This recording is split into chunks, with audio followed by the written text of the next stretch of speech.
अच्छी खबरों की सुर्खियां बना तालिबान, जिसने हाल ही में अफगानिस्तान के काबुल पर कब्जा कर लिया।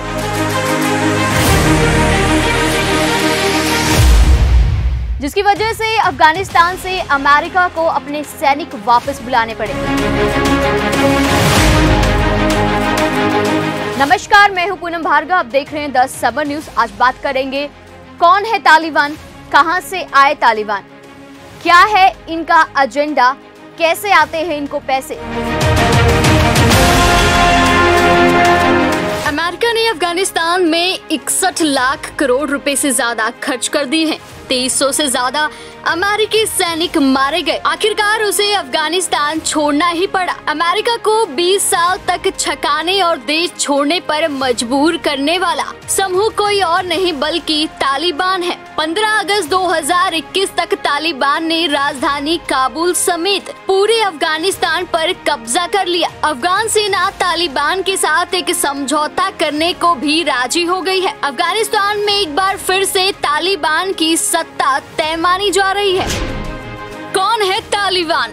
1980 के शुरुआती दिनों की बात करें तो अफगानिस्तान में सोवियत यूनियन की सेना आ चुकी थी। उसी के संरक्षण में अफगान सरकार चला रही थी। कई मुजाहिदीन समूह सेना और सरकार के खिलाफ खड़े थे। इन मुजाहिदीनों को अमेरिका और पाकिस्तान लगातार फंडिंग करता रहा। 1989 तक सोवियत यूनियन ने अपनी सेना वापस बुला ली। इसके खिलाफ लड़ने वाले लड़ाके अब आपस में ही लड़ने लगे। ऐसा ही एक लड़ाका मुल्ला मोहम्मद उमर था। उसने कुछ पश्तून युवाओं के साथ लेकर तालिबान आंदोलन शुरू कर दिया। आपको बता दें कि पश्तो भाषा में मदरसों में पढ़ने वाले स्टूडेंट्स को तालिबान कहते हैं। ये संगठन सुन्नी इस्लाम का प्रचार करता है, जिसे सऊदी अरब से फंडिंग मिलती है। अस्थिर अफगानिस्तान में तालिबान ने पश्तूनों से शांति और सुरक्षा का वादा किया। मुजाहिदीनों के अत्याचार और भ्रष्टाचार से अजीज जनता ने तालिबान को ही मसीहा माना। 1992 में तालिबान ने दूसरे मुजाहिदीनों समूह से लोहा लेना शुरू कर दिया। 1994 में तालिबान ने कंधार पर कब्जा जमाया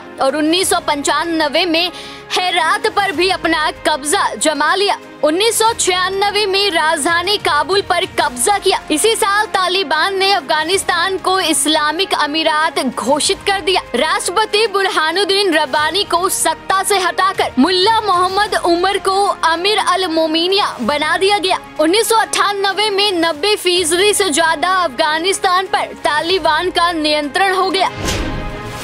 कैसे करता है तालिबान काम? किसी भी देश की सरकार की तरह तालिबान भी चलता है। इसमें पूरे संगठन का एक मुखिया होता है। इसके बाद 3 डिप्टी लीडर होते हैं। इनकी एक लीडरशिप काउंसिल होती है जिसे रहबरी शुरा कहते हैं। उसके बाद अलग अलग विभागों के कमीशन होते हैं। सभी प्रांत के लिए अलग अलग गवर्नर और कमांडर की भी नियुक्ति होती है। बात करें लीडरशिप काउंसिल के तो इसमें 26 सदस्य हैं। तालिबान कैबिनेट यानी कि कमीशन में एक गवर्नर और कमांडर भी है। क्या है तालिबान के नियम और कानून?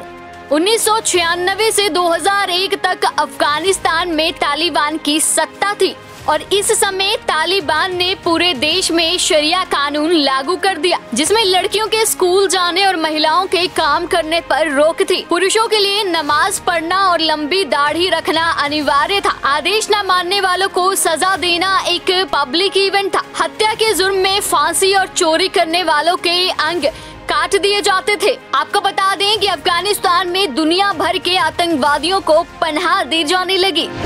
कहां से होती है तालिबान की फंडिंग?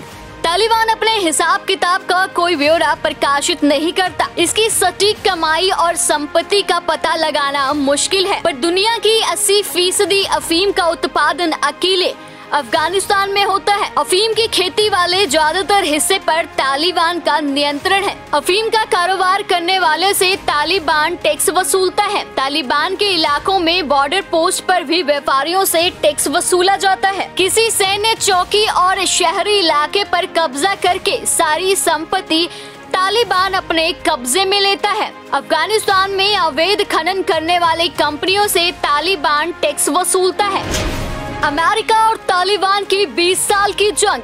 11 सितंबर 2001 को 19 आतंकियों ने अमेरिका के 4 यात्री विमानों को हाईजैक किया, जिनमें से 2 विमानों को वर्ल्ड ट्रेड सेंटर, 1 विमान को पेंटागन और 1 विमान अज्ञात जगह पर क्रैश कर दिया गया। कहा जाता है कि इस हमले के पीछे अलकायदा का हाथ रहा। अमेरिका ओसामा बिन लादेन के खून का प्यासा बन गया। ओसामा पहले सूडान में छिपा था, इसके बाद अफगानिस्तान में पनाह ली। अमेरिका को इसकी खबर लगी तो वो अफगानिस्तान पर टूट पड़ा। उस वक्त अफगानिस्तान में तालिबान का शासन था। 7 अक्टूबर 2001 को अमेरिका के नेतृत्व में नाटो ने अफगानिस्तान पर हमला किया। महज 3 महीने में अफगानिस्तान से तालिबान का शासन खत्म कर दिया गया। तालिबान और अलकायदा के बड़े नेता पाकिस्तान के क्वेटा शहर भाग गए, जिसके बाद 2012 में सितंबर में तालिबान ने काबुल में कई हमले किए, जिसमें नाटो के कैंप भी शामिल रहे। 2013 में यूएस के ड्रोन हमले में तालिबान के सबसे बड़े नेता हकीमुल्लाह मसूद की मौत हो गई। 2015 में तालिबान ने मुल्ला मंसूर को अपना नया नेता चुने जाने की घोषणा की। मई 2016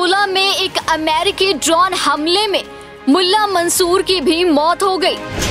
किन देशों को है तालिबान से खतरा? पाकिस्तान, संयुक्त राष्ट्र, चीन समेत भारत को भी तालिबान से खतरा है। बात करें भारत की तो अफगानिस्तान सरकार के जरिए भारत की पाकिस्तान पर कूटनीतिक बढ़त थी। तालिबान सरकार आने से अब पाकिस्तान की भारत पर कूटनीतिक बढ़त हो सकती है। इसी के साथ ही अफगानिस्तान की धरती का इस्तेमाल आतंकी की ट्रेनिंग और पनाह देने में इस्तेमाल की जा सकती है। क्या है तालिबान का भविष्य का एजेंडा? तालिबान का एजेंडा सिर्फ अफगानिस्तान में अपनी हुकूमत कायम करना है। इसी के साथ ही तालिबान का ये भी कहना है कि वो महिलाओं को काम करने और शिक्षित होने की सुविधा देगा। Bureau report, the summer news. ਵਧੇਰੇ ਜਾਣਕਾਰੀ ਲਈ ਲਾਈਕ ਕਰੋ ਸਾਡੇ ਫੇਸਬੁੱਕ ਪੇਜ ਨੂੰ ਤੇ ਸਬਸਕ੍ਰਾਈਬ ਕਰੋ YouTube ਚੈਨਲ ਨੂੰ ਤੇ Instagram ਨੂੰ ਫੋਲੋ ਕਰਨਾ ਨਾ ਭੁੱਲਿਓ।